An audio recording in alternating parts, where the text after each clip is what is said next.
अच्छा, अब आते हैं आइवन पैलेव के एक्सपेरिमेंट की तरफ। ठीक है, आइवन पैलेव ने एक रशियन फिजियोलॉजिस्ट, और physiologist is a person who is studying normal function of the body. ठीक है, और इसने बेसिकली आइवन पैलेव ने फर्स्ट डिमॉन्स्ट्रेट किया था क्लासिकल कंडीशनिंग को विद एनिमल स्टडीज। ठीक है, इसने बेसिकली क्या किया था, इसने एक बाउल जो है, मीट बाउल को जो है, या मीट पाउडर का एक बाउल था, उसे जाके जो है ना एक डॉग के सामने रख दिया था।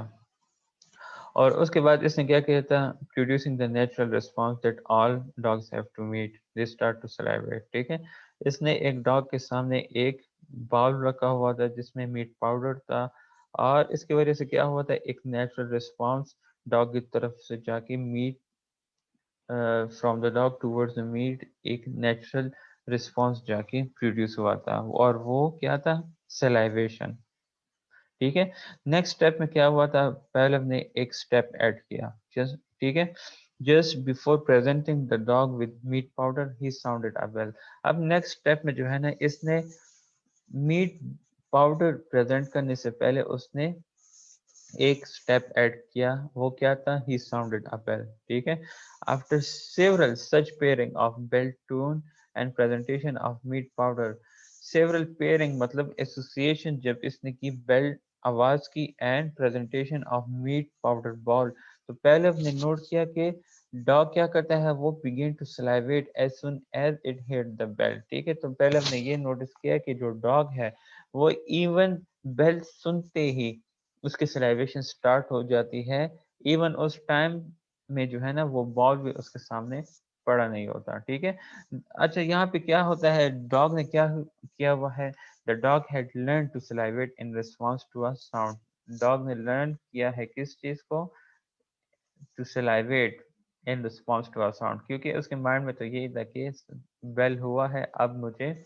खाना मिलेगा। ठीक है, in the vocabulary of classical conditioning में अगर हम देखें तो मीट जो उसमें, मीट पाउडर जो उसमें डिमॉन्स्ट्रेट हुआ है, इसे हम बेसिकली अनकंडीशनल स्टिमुलस कहते हैं। ठीक है, और अनकंडीशन की वजह से क्या होता था, अनकंडीशन रिस्पॉन्स आ जाता था, जिसे हम सलाइवेशन के उससे जानते हैं। ठीक है, ये वो डॉग का एक्सपेरिमेंट है जिसके थ्रू उन्होंने वो ये वायर वगैरह लगाई हुई है उसकी सलाइवेशन मेजर करने के लिए। अच्छा, the sound of the bell जो है फिर क्या हुआ था, इज अ कंडीशन स्टिमुलस। ठीक है, साउंड ऑफ द बेल को क्या किया गया था, उसे लिंक किया गया था प्रीवियस न्यूट्रल स्टिमुलस के साथ, जो कि क्या था, meat in the dog's mind था। ठीक है, तो क्या हुआ था, अब जब इसकी लिंक हो गई तो it produce a salivation response. ठीक है, when the salivation response is produced by the condition stimulus, एक मिनट मैं थोड़ा सा ये ठीक करूँ, ये सेंटेंस अब ठीक हो गया। When the salivation response is produced by the conditioned stimulus rather than by the unconditioned stimulus, जब salivation response produce होना start हो गया conditioned stimulus से rather than by the unconditioned stimulus, तो इस situation को हम फिर क्या कहते हैं, conditioned response कहते हैं। ठीक है, ठीक है, before conditioning क्या था,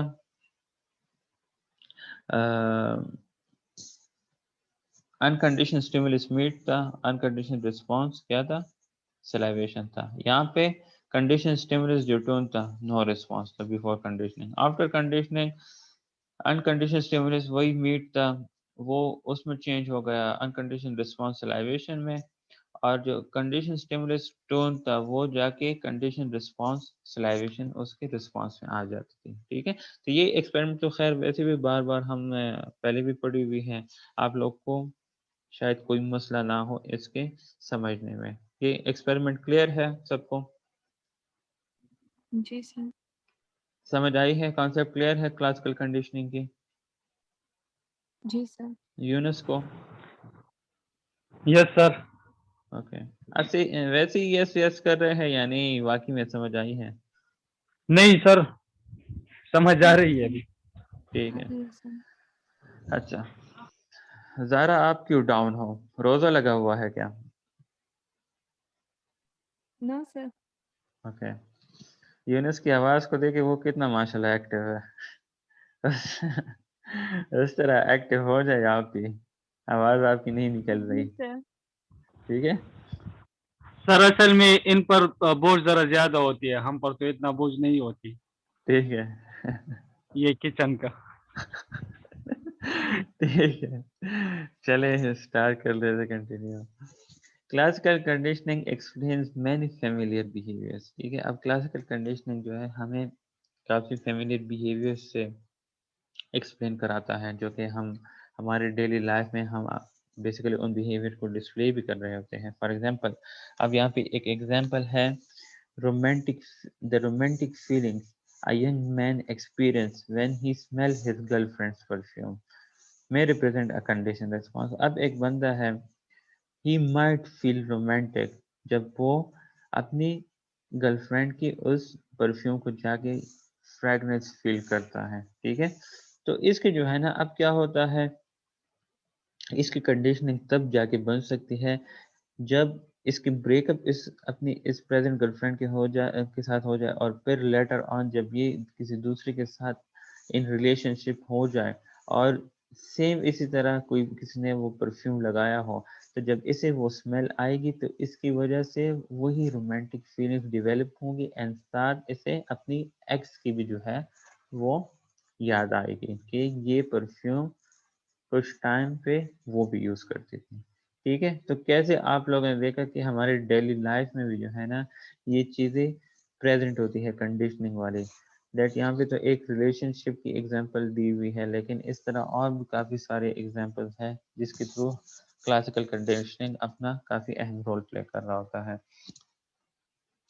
abnormal behaviours to classical conditioning की वजह से जाके डेवलप हो सकते हैं। ठीक है, अब फॉर एग्जांपल एक बच्चा है, consider a young boy who is repeatedly frightened by a neighbor's large German Shepherd dog। ठीक है, एक बच्चा है जो कि रिपीटेडली फेयरफुल रहता है जर्मन शेफर्ड डॉग से, जो कि उसकी नेबरहुड घर में रहता है। ठीक है, जब जब ये बच्चा वॉक करता है, नेबर के फ्रंट यार्ड की तरफ से गुजरता है, तो वो डॉग क्या करता है, वो उसके पीछे बार्कना स्टार्ट कर देता है। ठीक है, and the dog trying to attack है। ठीक है, ओनली वो डॉग जो है एक रूप के जरिए जो है उस बच्चे से दूर रखता है, क्योंकि उस रोप के थ्रू जो है वो टाइड हुआ होता है उस पोर्च के साथ। ठीक है, अच्छा, इन दिस अनफॉर्चुनेट सिचुएशन, यहाँ पे अब क्या होता है, the boy's parents are not surprise to discover that he develops a fear of dog. Boy's के पेरेंट्स इस बात से बिल्कुल भी सरप्राइज नहीं है कि जो बच्चा है उसमें जो है ना फेयर ऑफ डॉग जाके डेवलप हुआ है। इवन बड़ों में भी जो है ना फेयर ऑफ डॉग जो है डेवलप हो जाता है। बट वो जो पेरेंट्स थे उस बच्चे के, वो स्टम्प कहाँ पे थे, हैरान कहाँ पे थे, दैट एक और इंटेंस फेयर वो बच्चा शो कर रहा होता है, जो कि था फेयर ऑफ सैंड। सैंड नहीं होता, रेत। ठीक है, अच्छा, अब इनको समझ नहीं आ रही है कि चलो बच्चे में जो है ना फियर ऑफ डॉग तो ठीक है, लेकिन ये जो इंटेंस फियर ऑफ सैंड है, ये किस वजह से। ठीक है, तो यहाँ पे अब ये क्या है, they can not understand why he cries whenever they take him to the beach.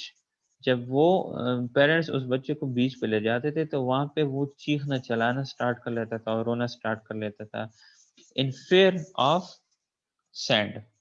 Yes, of है, and even touch his skin. ठीक है, तो अब यहाँ पे क्या है, क्वेश्चन है, where did this fear of sand come from. अब ये फेयर ऑफ सेंट कहाँ से आया है, क्लासिकल कंडीशनिंग से है, लेकिन पॉइंट कहाँ पे है।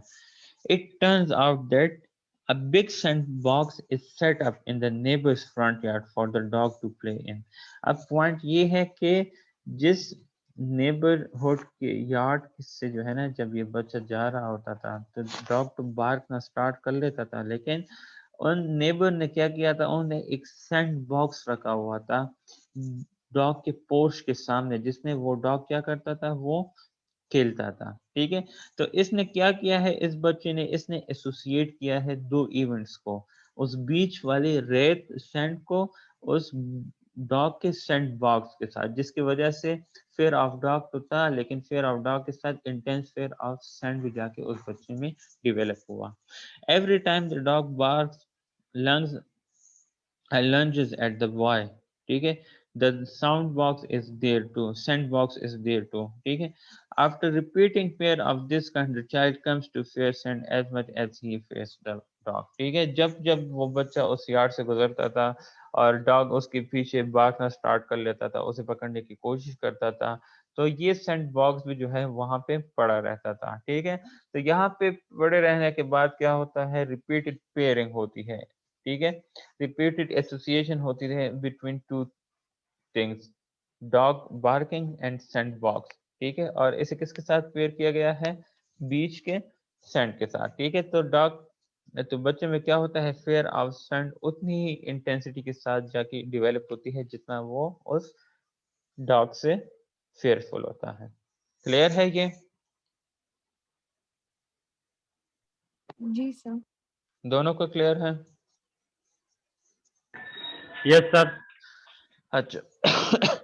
ये देखिए, ये जो सर्कस में जो एनिमल्स वगैरह होते हैं, इन सब को जो है ना कंडीशनिंग, क्लासिकल कंडीशनिंग के थ्रू, ऑपरेंट कंडीशनिंग के थ्रू ही जो है ना ट्रेन किया जाता है. इवन जो डॉल्फिन्स वगैरह होते हैं, animal can be taught a wide assortment of tricks by using the principle of conditioning, ठीक है. प्रिंसिपल ऑफ कंडीशनिंग को यूज करके जो है ना एनिमल्स को वो किया जाता है, ट्रेन किया जाता है.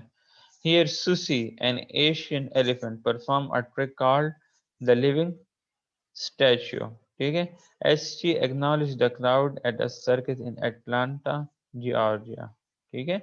तो ये सारी चीज़ें जो है ना, ये सारी चीज़ें बेसिकली उसकी तरफ से आती हैं, प्रिंसिपल ऑफ लर्निंग की तरफ से, चाहे ह्यूमन बीइंग में हो या एनिमल्स में हो. क्लियर है आज का लेक्चर? जी सर. चलो ठीक है. और कोई क्वेश्चन है आप लोगों का? No sir. अच्छा, वो असाइनमेंट अनस और शमीरा को भी कहे डेट टाइम पे सबमिट करें. मेरे ख्याल में 25 या 26 लास्ट डेट है, ठीक है. 25 है सर. जी.